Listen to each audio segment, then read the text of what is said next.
Je voudrais sincèrement remercier les camarades de la presse audiovisuelle et écrite qui sont venus à cette rencontre et les remercier pour leur patience puisque nous avons eu quelques minutes de retard par rapport à l'heure initiale. Donc, merci à vous d'être présents. Merci aussi aux membres du bureau politique national qui m'entourent pour ce point de presse que nous avons appelé dans le cadre de l'engagement que nous avons pris au début de la campagne qui consistait à dire que nous allons rendre compte de ce que nous aurions fait au cours de la campagne électorale qui concernait les élections locales, législatives et présidentielles.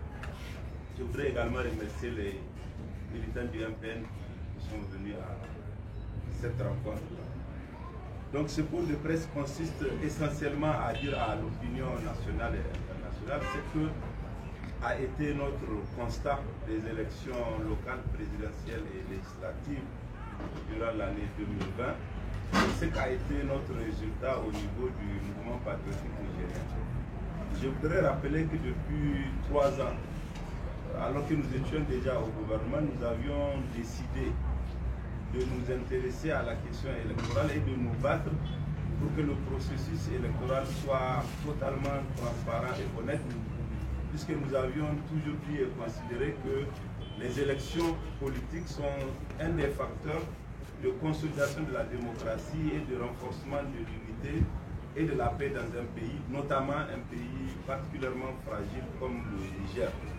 Et c'est pourquoi, souvent seul d'ailleurs, nous avions pris sur nous de nous battre et de dénoncer ce qui était en train de se mettre en œuvre au Niger.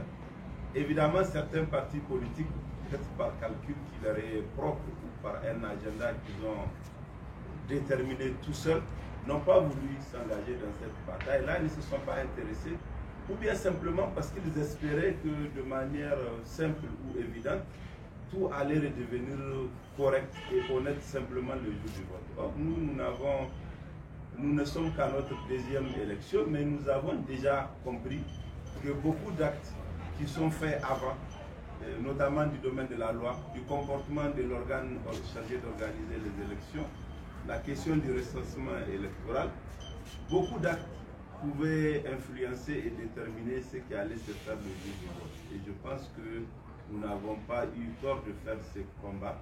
Nous avions eu raison, puisqu'à la fin de la campagne électorale et à la fin du processus électoral, c'est quasiment l'ensemble des partis politiques, y compris ceux qui n'ont jamais parlé, ceux qui étaient assez confortables de leur position de silence. C'est donc l'ensemble des partis politiques qui ont constaté que beaucoup de choses avaient été mal faites ou faites uniquement que dans l'intérêt du parti au pouvoir.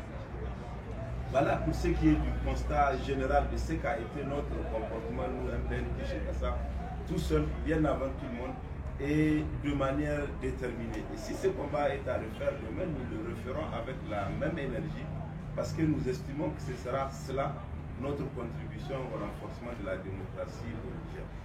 Il y a quelques points qui sont saillants, qui ont été le constat de tout le monde. J'avais dit tout à l'heure que nous étions à notre deuxième élection, mais je puis dire, certainement sans aucun risque de me tromper, que ces élections auront été les plus corrompues des dernières années au niveau de notre pays. Les plus corrompues par l'introduction massive de l'argent pour acheter les voix individuellement des militants, les plus corrompues par l'utilisation des moyens de l'État, l'instrumentalisation de l'administration publique, l'instrumentalisation de la chefferie traditionnelle, puisque dans beaucoup de zones de notre pays, des chefs traditionnels ont indiqué des objectifs chiffrés à des chefs du village pour qu'ils doivent amener tel nombre de voix à tel village. Nous avons même eu des cas où des chefs traditionnels ont cotisé, comme le feraient les militants d'un parti normal. C'est aussi les élections certainement les plus corrompues par le comportement de l'organe chargé de la gestion des élections, puisque nous avons tous été témoins que très souvent, et nous au niveau du MPN, nous avons même porté plainte, vous vous rappelez par rapport à cela, où les cartes d'électeurs des citoyens étaient achetées, où l'enrôlement a été fait au moyen de transport illégal et injustifié des milliers de personnes dans des zones où il n'avait aucun lien, en cas d'attache avec ces zones-là. Mais l'achat s'est perpétué et il s'est déroulé en plein jour dans beaucoup de bureaux de vote. Et même il y a des choses qui doivent être gênantes de mon point de vue pour un responsable ou quelqu'un qui gère le pouvoir. Parce que nous avons été profondément choqués de voir que la veille du scrutin ou le jour du scrutin, on a amené des sacs de riz dans des ménages. Ça veut dire que ceux qui nous dirigent savaient pertinemment qu'ils ont maintenu ces populations dans un état de pauvreté et de famine organisée et qu'ils attendaient le jour du vote pour leur donner à manger ou leur donner de l'argent. Je pense que c'est une vilaine image de ce que doit être notre démocratie. Et nous devons tout faire pour empêcher que ce genre de situations se reproduisent. Pour l'honneur de notre démocratie, mais pour la dignité du citoyen nigérien. Ceux qui dirigent aujourd'hui ou ceux qui vont diriger demain doivent être condamnés à donner les moyens de subsistance aux populations. Et nous ne devons pas les laisser organiser une paupérisation extraordinaire de la couche la plus importante de notre pays et pour les laisser utiliser cette paupérisation-là à des fins électorales. Voilà donc ce que je peux dire de ces quelques constats qui ont été rappelés ou rapportés par beaucoup de partis politiques qui ne sont pas souvent bien documentés parce que, comme vous le savez, la difficulté que nous avons et que nous aurons certainement devant les tribunaux, c'est de demander la contestation des irrégularités dans les bureaux de vote, alors que nous savons pertinemment et de manière impuissante que nos délégués ont vendu leur mandat. On connaît tous ce que cela a coûté. Nous connaissons quasiment les prix de nos mandats qui ont été vendus dans certaines zones. Nous connaissons comment cela a été organisé. Et nous l'avons dit aux médias étrangers le lendemain du vote, une des situations les plus difficilement acceptables pour nous et pour notre démocratie, c'est de voir qu'en dehors de ce que nous avons dénoncé tout à l'heure comme manipulation, comme fraude organisée au vu et au su de tout le monde, comme corruption massive et utilisation de l'argent pour avoir des voix, comme instrumentalisation de l'administration et de certains chefs traditionnels dans certains pays, le plus grave probablement dans l'impact que cela a dans le taux de participation et dans les résultats des candidats, c'est les milliers de voix fictives qui ont été intégrées dans la comptabilité de la CENI. C'est faux. Dans beaucoup de bureaux, dans beaucoup de communes où le taux de participation était à 97-99%, c'est faux. Il n'y a eu aucune opération de vote. Personne n'est allé se présenter dans un bureau de vote et voter. Non, il y a eu des gens qui ont pris les mandats, qui les ont achetés, qui se sont organisés souvent sous les arbres, avec un méchoui de chèvres à côté et qui ont rempli les PV et les ont transmis à la CENI. Aucun esprit sensé ne pouvait s'attendre à ce que cela soit accepté. Mais nous savions que nous avions été désarmés par la corruption qu'ils ont mise en place et qui leur a permis de prendre les mandats des représentants des partis et de remplir les PV, de signer à leur place et puis de les envoyer à la CENI. Il y a une extrême urgence à ce qu'au niveau de la Cour constitutionnelle, on puisse aider la démocratie nigérienne à retrouver un peu plus de noblesse et notre élection à retrouver un peu plus de crédibilité en annulant ces milliers de voix fictives dans des communes où aucune opération de vote n'a eu lieu. Je le dis bien, je l'assume fermement. Si quelqu'un est capable de me prouver qu'un bureau de vote dans certaines communes que nous avons indexées dans la requête que nous avons envoyé à la Cour constitutionnelle, qui nous le montre. En tous les cas, nous, nos délégués nous ont dit qu'il n'y a pas eu de bureau de vote ouvert. Et si c'est le cas, on le prouve. Mais en tous les cas, je trouve que c'est une situation extrêmement grave parce qu'elle a gonflé artificiellement le taux de participation. Ce n'est pas vrai. Les chiffres qui ont été donnés et qui sont importants le sont parce qu'ailleurs, dans beaucoup de communes, nous l'avons apporté ce taux-là à presque 100%, alors que nous savions que ce n'est pas vrai. Cela a augmenté artificiellement les voix de certains candidats qui ont bénéficié de ces voix fictives milliers, des milliers de voix. Donc si le vote est rétabli dans son intégrité au niveau de la Cour constitutionnelle, vous verrez que le taux de participation baissera et que les voix de certains candidats qui ont été les bénéficiaires de ces fraudes massives-là, leurs voix baisseront conséquemment et inéluctablement. Ça, c'est un point important de notre combat et de la requête que nous avons transmise à la Cour constitutionnelle. J'espère que les autres candidats l'ont fait. Nous l'avons fait en espérant que, comme j'ai dit, l'intégrité puisse être restituée. Le deuxième point de mon point de presse, c'est vraiment dire merci aux militantes et aux militants du MPN Kinshasa. Nous sommes à l'opposition depuis 3 ans. Nous avons été dans une adversité farouche face à ce pouvoir qui n'a rien ménagé pour nous, qui ne nous a jamais fait aucun cadeau sur les activités de nos militants, sur l'activité du parti. Mais malgré tout cela, nous sommes fiers d'avoir fait les résultats que nous avons réalisés. Et vous ne verrez nulle part, dans aucun bureau de vote au Niger, où un militant du MPN a été impliqué dans une fraude ou dans un achat d'un acte. Jamais. Donc, toutes nos voix sont des voix militantes que nous n'avons achetées à aucun centime. De toute façon, on sait où se trouve l'argent, nous ne l'avions pas. C'est nos militants qui se sont mobilisés et je suis fier de constater que malgré ces 3 années à l'opposition, malgré le choix que nous avons fait d'affronter un régime qui ne veut pas d'opposition, qui ne voulait pas d'un parti politique de l'opposition qui puisse émerger ou qui même peut exister de manière significative. Malgré cela, nous avons eu des progressions considérables et probablement, comme je l'ai vu dans certains journaux, nous sommes le seul parti ou un des rares partis de l'opposition à progresser sur toutes les élections. Donc je voudrais leur dire merci, merci pour ce travail qu'ils ont fait, merci pour ce combat acharné. Évidemment, le travail continue, nous avons une ligne, nous avons un projet, c'est de faire en sorte qu'un jour, le maximum de Nigériennes et de Nigériens nous fassent confiance et fassent du MPN le parti qui va mettre en œuvre son projet. Évidemment, c'est Dieu qui décidera du moment. C'est les Nigériens qui accepteront de nous faire confiance en plus grand nombre. Mais nous avons une ligne, nous comptons la défendre parce que nous estimons que de notre vivant, ce sera notre contribution au développement de notre pays.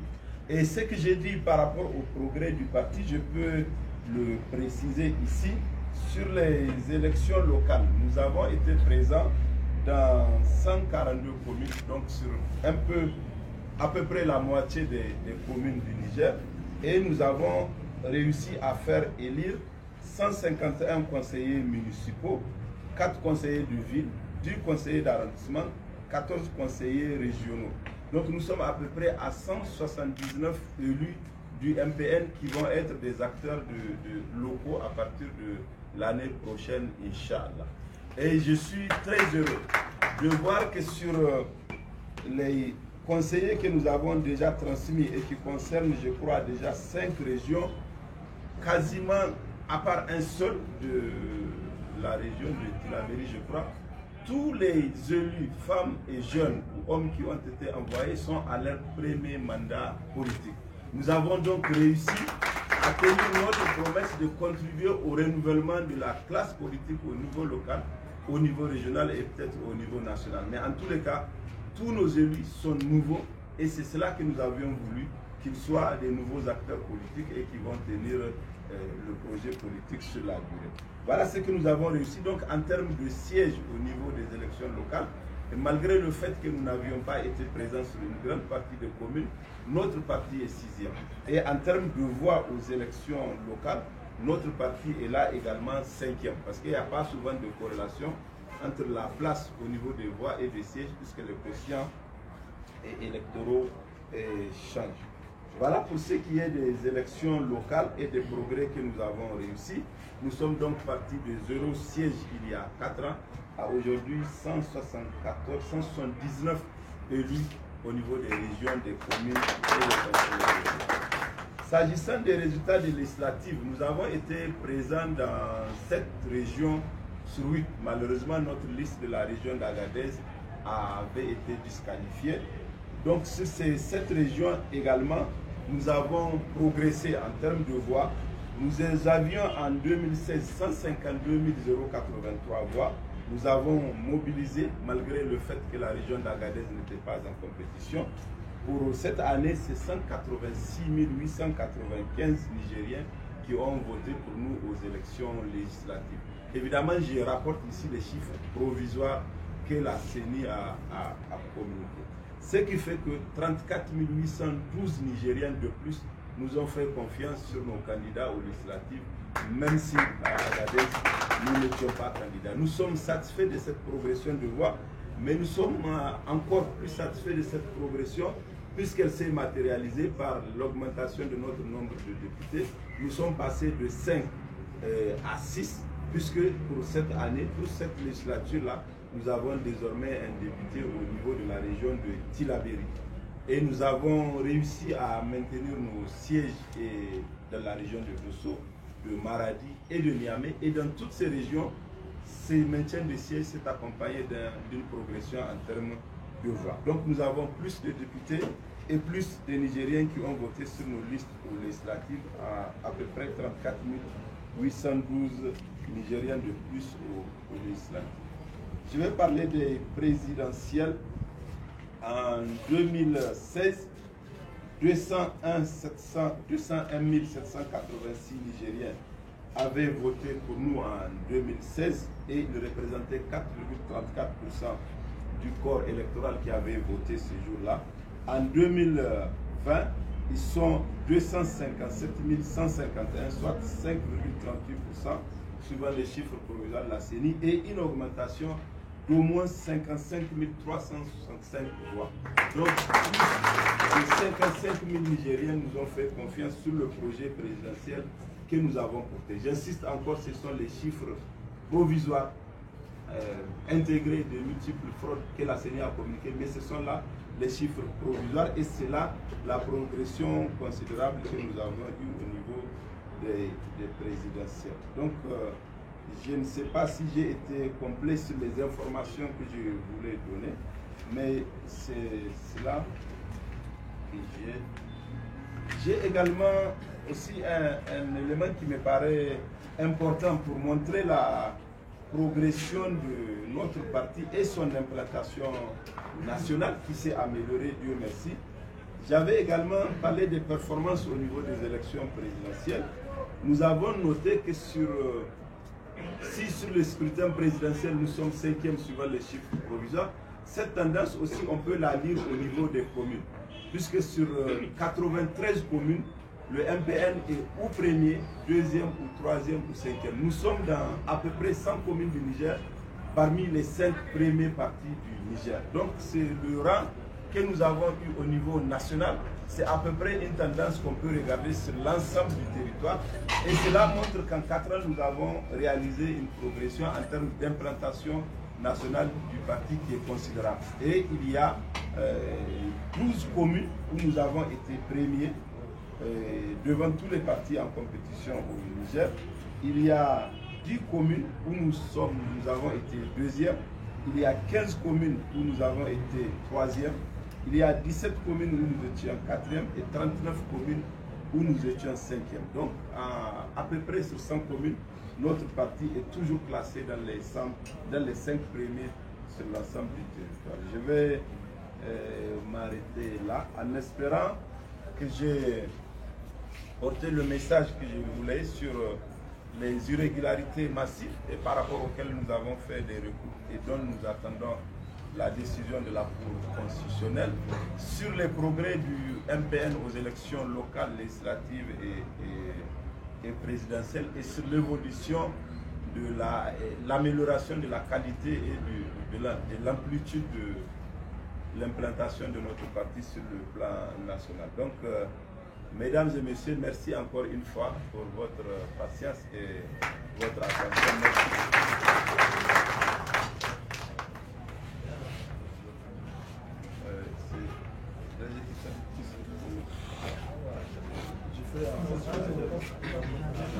Oui. D'accord. Donc, zan yi da Hausa SJZ da zabarmanci a takaice.